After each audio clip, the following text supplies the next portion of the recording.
guys want to talk about the presidential elections coming up. 2024 will be defined by several issues. There's the economy, there's immigration, there's the war in the Middle East that's ongoing. But I want you to look at an issue that is fundamentally at the core of the two parties.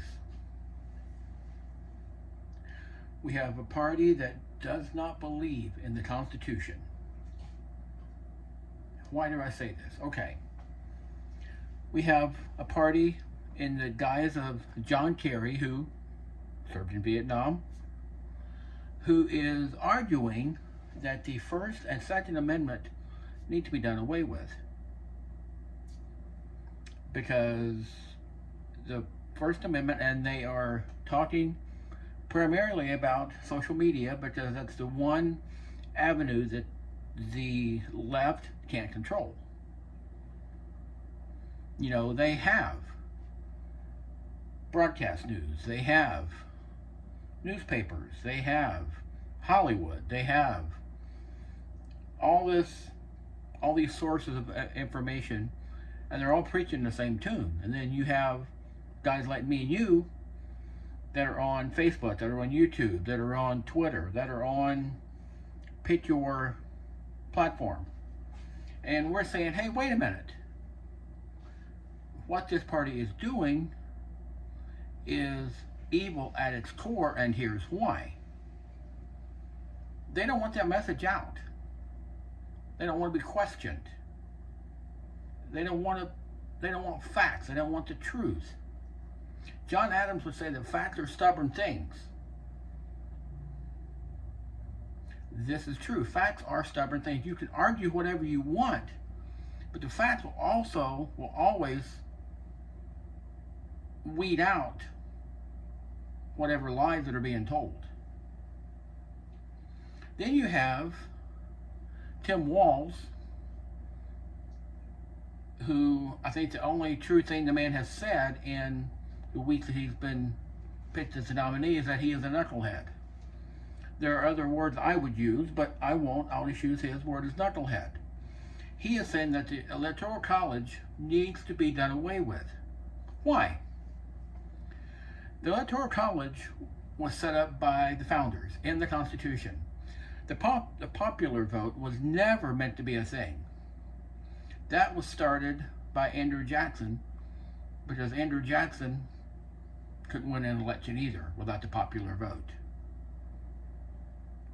And since then it's become more of a standard by the left. Why don't they want the Electoral College?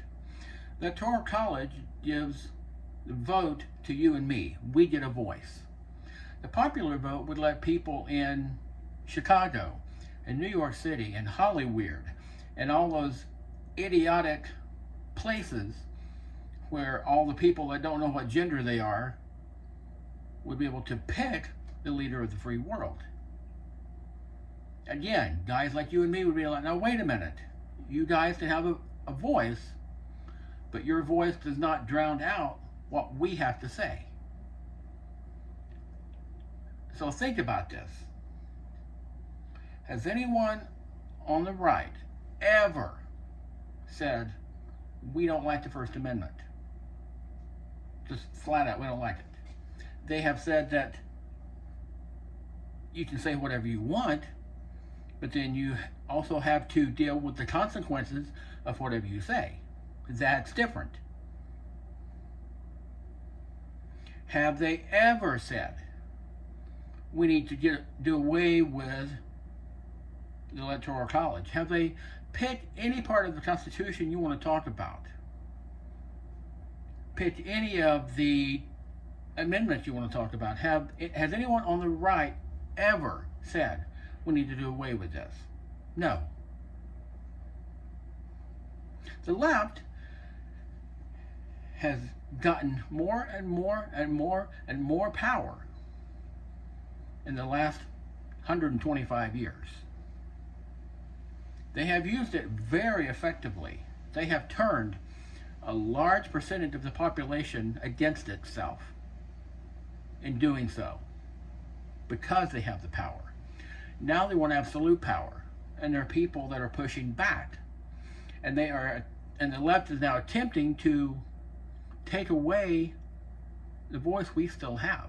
So this election, think about, yes, you can vote economically, you can vote for Middle East war, you can vote for immigration.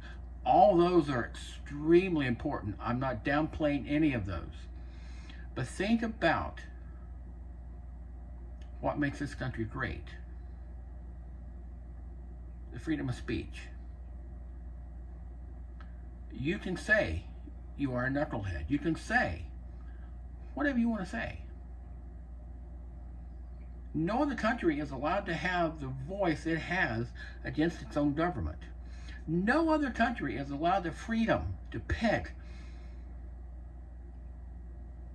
most of the morons that we have elected in the last 125 years.